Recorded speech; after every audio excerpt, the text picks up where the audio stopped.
and excited for everybody to meet Tiffani Davis today. Tiffani is a phenomenal woman that I've had the pleasure of meeting, maybe a year ago, I think, just a year ago, right?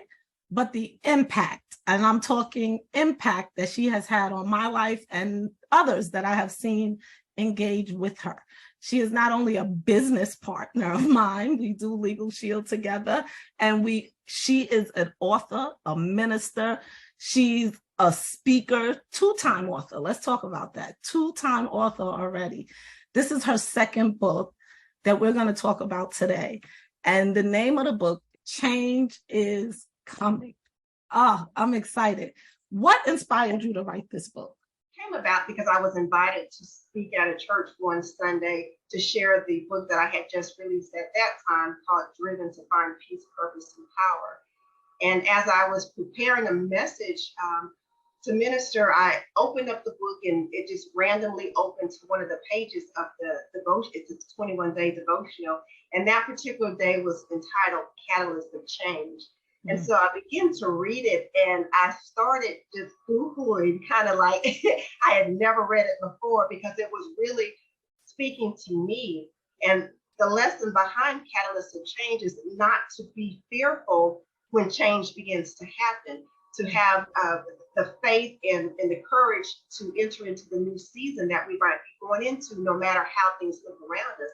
And at that particular time, my catalyst for change was being separated from my husband of 19 years. And by that time, we had been separated for about three months.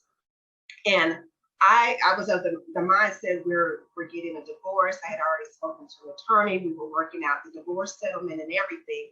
So in spite of feeling like I was making the right decision, there was still a lot of unknown variables facing me, finances, will I be in another relationship? Will I be single for the rest of my life? Will I be able to stay in my home? Just a whole lot of different things that were playing in my head. So when I read that, it really began to minister to me. And so I wrote a message and prepared for the congregation that I spoke at. But then after that, that message it was still ministering to me. So I began to write. I love to journal.